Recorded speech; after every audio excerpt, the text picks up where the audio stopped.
किया है। National Herald के लिए बीजेपी ईडी को नोबेल मिलना चाहिए।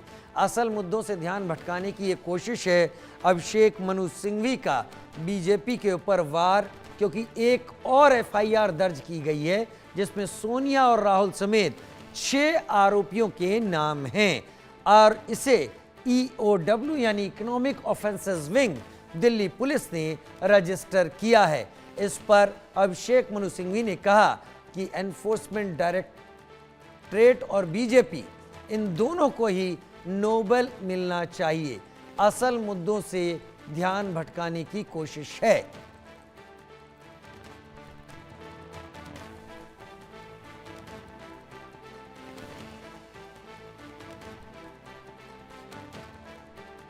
स्पष्ट किया उन्होंने, अभिषेक मनु सिंघवी ने, कि एक बार फिर कांग्रेस नेतृत्व को फंसाने की कोशिश है। हालांकि नेशनल हेराल्ड मामले को भी लोगों को समझना होगा, कब शुरू हुआ, किसने शिकायत की और किस तरीके से ये मामला आगे बढ़ा है। लेकिन अभिषेक मनु सिंघवी ने बीजेपी को निशाने पर लिया है।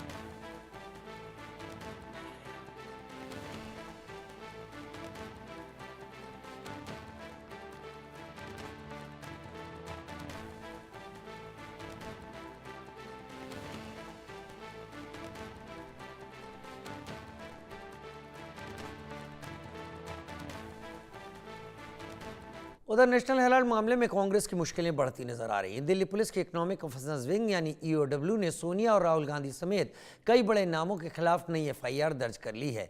ये कार्रवाई एनफोर्समेंट डायरेक्टरेट यानी ईडी की शिकायत पर हुई है।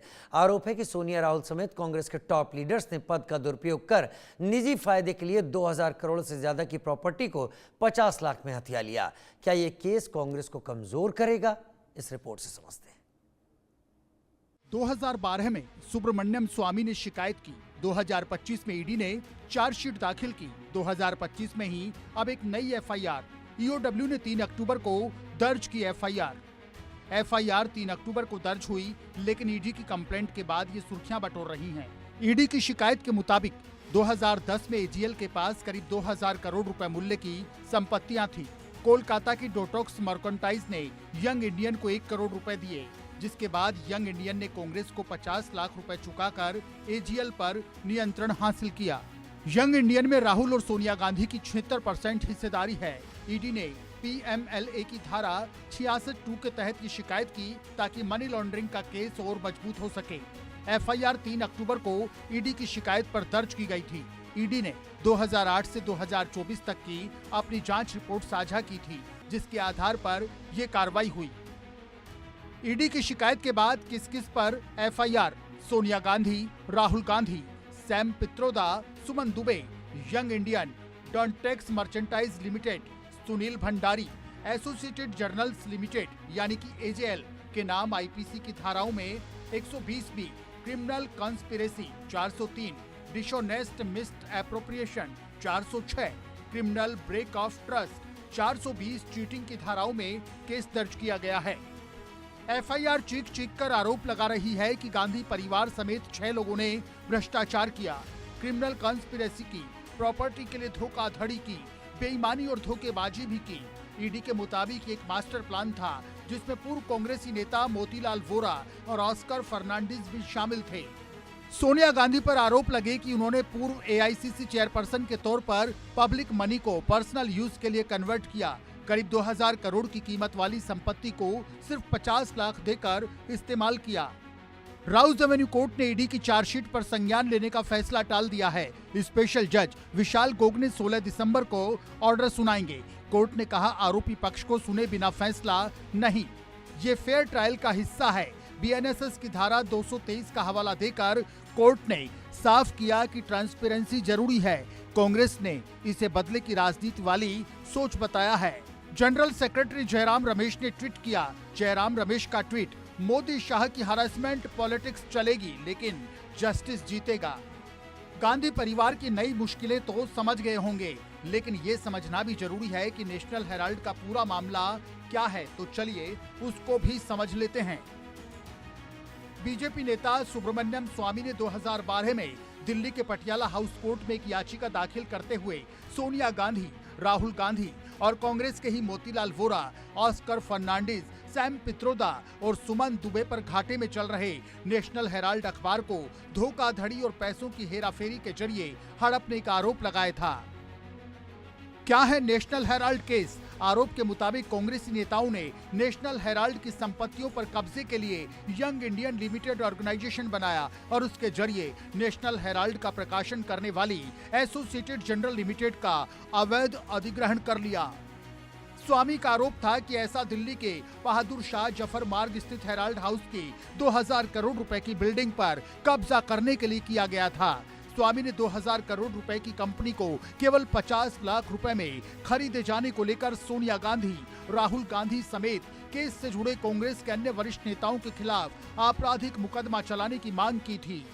आरोपियों में से मोतीलाल वोरा और ऑस्कर फर्नांडिस की मौत हो चुकी है।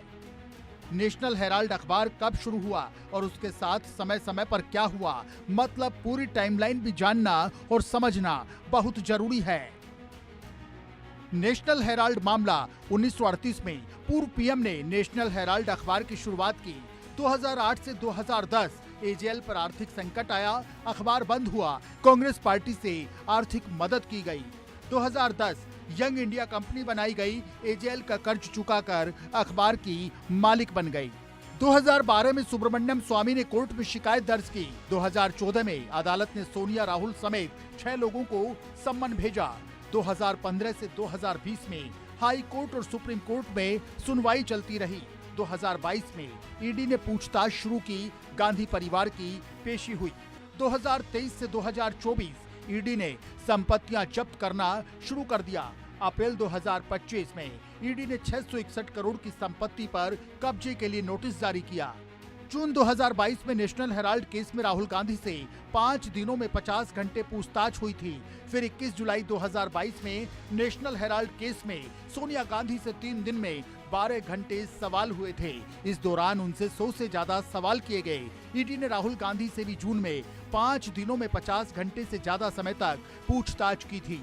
ईडी के मुताबिक सोनिया और राहुल पर जो मुख्य आरोप हैं वो ये हैं। सोनिया और राहुल ने एजेएल हड़पने की कोशिश की।